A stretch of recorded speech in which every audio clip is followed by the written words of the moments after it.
7টা। আল্লাহ আমাদেরকে বর্জনীয়গুলা বর্জন করার তৌফিক দান করে। এবার একটু বুঝেন, আবার মূল আলোচনায় চলে আসি। আল্লাহ বললেন প্রকাশ্য পাপ ছেড়ে দাও, গোপন পাপ ছেড়ে দাও। এখান থেকে শুরু করছি আমরা। পাপ 2 প্রকার। 1 নাম্বার করণীয়গুলো না করা পাপ, 2 নাম্বার বর্জনীয়গুলো করা পাপ। এবার মনে রাখবেন, বর্জনীয় পাপগুলো আবার মৌলিকভাবে 4 প্রকার। বর্জনীয় পাপ মৌলিকভাবে কয় প্রকার? 1 নাম্বার আয-যুনুবুল মালাকিয়া, আল্লাহর সাথে সম্পর্কিত কোনো বিষয় বান্দা দাবি করলে এটা পাপ। 2 নাম্বার আয-যুনুবুশ শাইতানিয়া, শয়তানের কোনো বৈশিষ্ট্য মাখলুক দাবি করলে, মানুষ দাবি করলে এটা পাপ। 3 নাম্বার আয-যুনুবুস সাবঈয়া, জুলুম নির্যাতন করা পাপ। 4 নাম্বার আয-যুনুবুল বাহিমিয়া, পশু সুলভ কোনো আচরণ মানুষের মধ্যে আনা পাপ।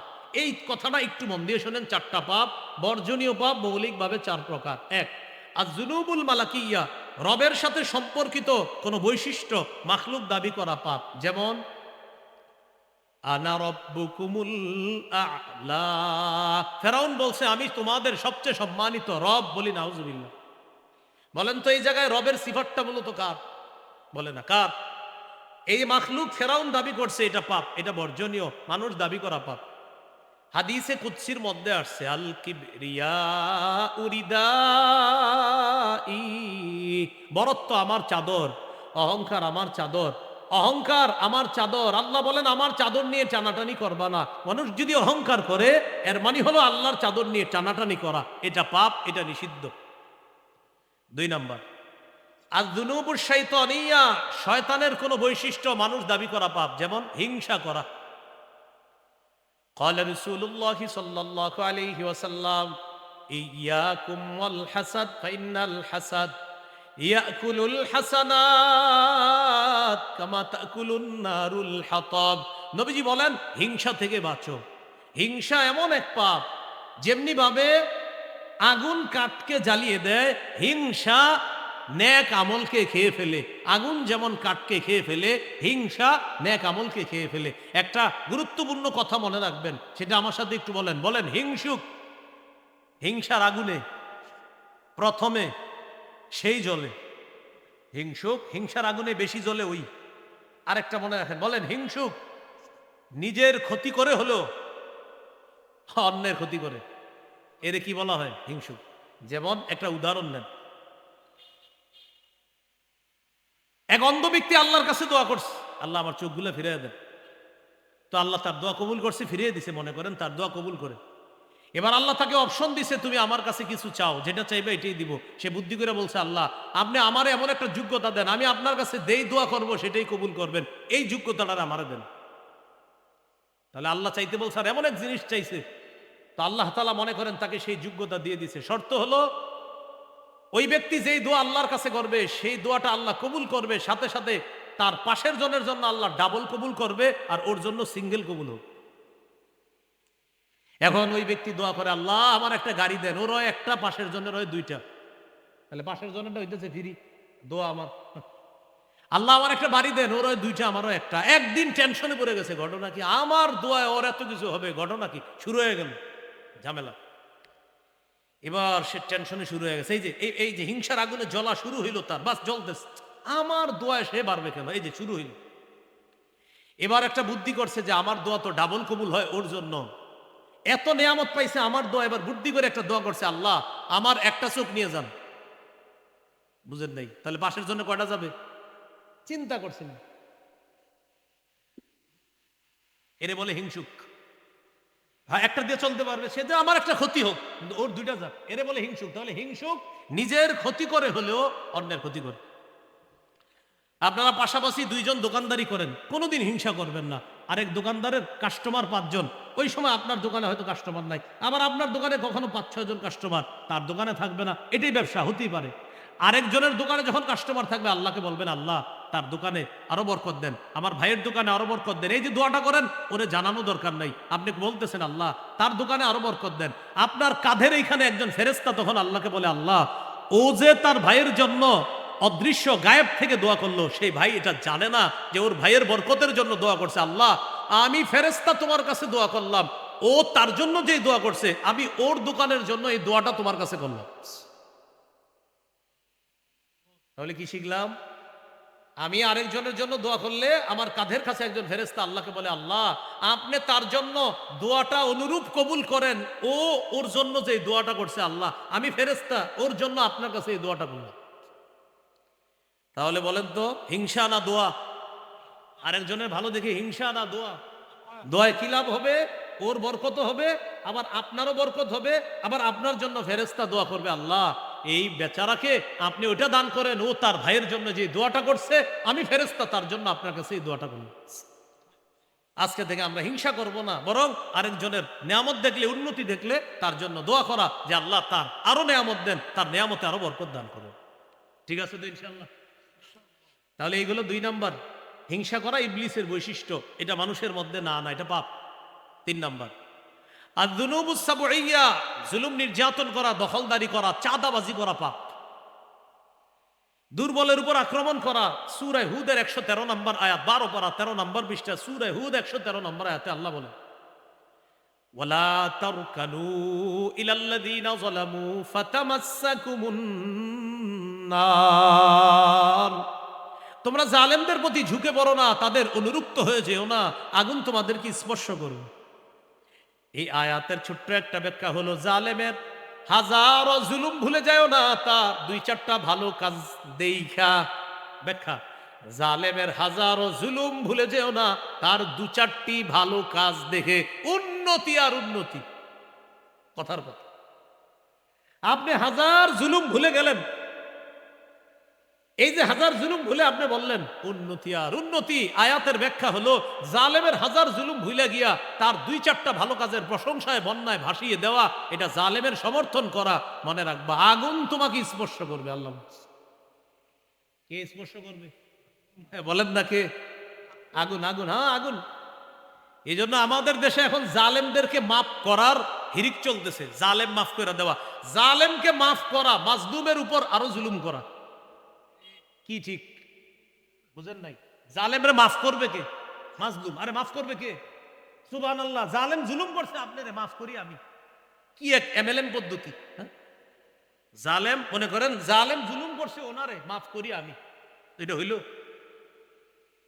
জালেম জালেম জুলুম করছে, তারে মাফ করি আমি, এটা কি হইল? এটাই তো চলতেছে। ক্ষমা করে দিলাম, তুমি ক্ষমা করার কে? তো জালেম জুলুম করছে যারে, এটা নিয়ে কোনো কথা নাই, আমি মাফ করে দিই না, থাক মাফ করে দিলাম। আরে আমি মাফ করার কে? আমি কে? আমার উপরে তো জুলুম করে নাই, করছে তো তার উপরে, মাফ করলে সে করবে, আমি কে? চল, এতক্ষণ ইনি বুঝছেন কথা কি বুঝে আসছে সবার? তাহলে জালেম জুলুম করছে, তাকে মাফ করি আমি, কি সুন্দর নিয়ম কানুন চলতেছে না? এই যে জালেম জুলুম করছে যাকে, আমি জালেমের পক্ষে কথা বলা মানে এই মাজলুমের উপর আরো জুলুম কর। আল্লাহ আমারে বুঝার, আপনাদেরকে, আমাদের সকলকে বুঝার তৌফিক দান করুন।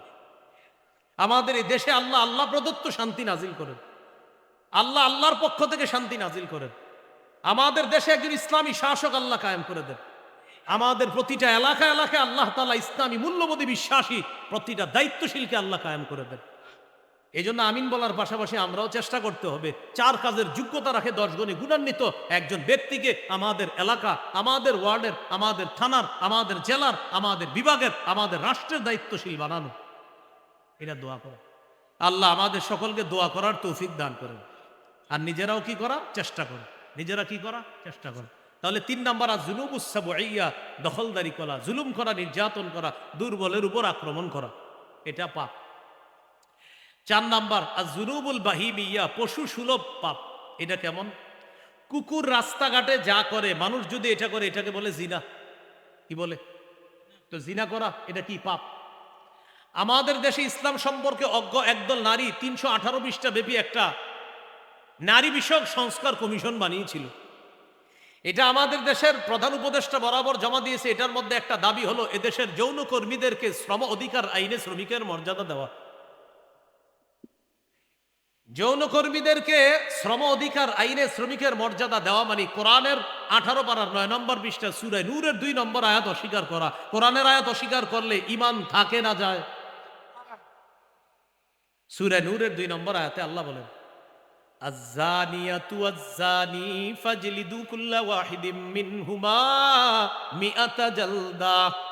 ব্যভিচারিণী নারী, ব্যভিচারী পুরুষ তারা যদি অবিবাহিত হয় তাদেরকে 100 বেত্রাঘাত করা হবে, তারা যদি বিবাহিত হয় তাদেরকে পাথর মেরে হত্যা করা হবে। এটা কোরআনের আইন।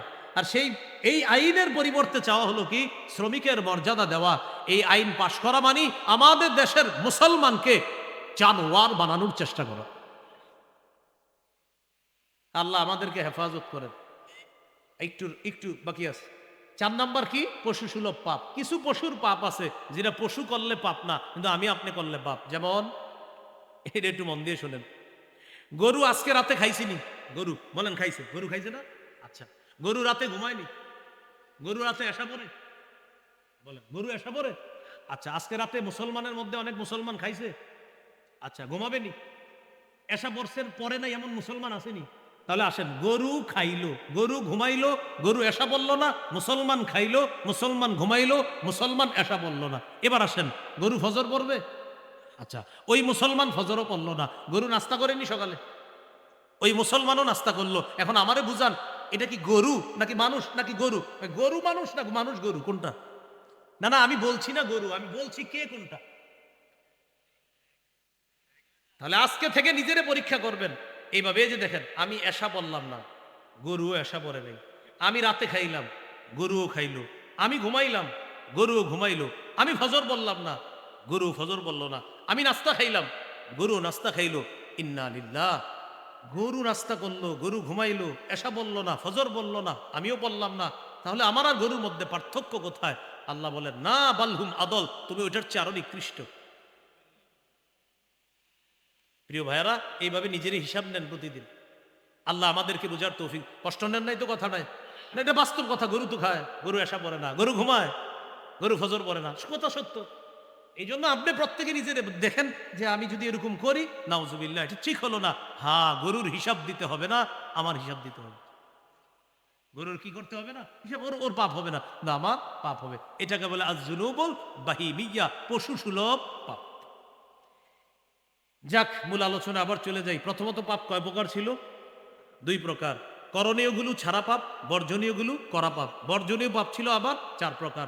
আল্লাহর সম্পর্ক কোনো বিষয় মানুষ দাবি করা পাপ। ইবলিসের বৈশিষ্ট্য মানুষ দাবি করা পাপ। 3 নম্বর, জুলুম নির্যাতন দখলদারি করা পাপ। 4 নম্বর, পশু সুলভ কোনো আচরণ, এটা মানুষের মধ্যে আনা পাপ।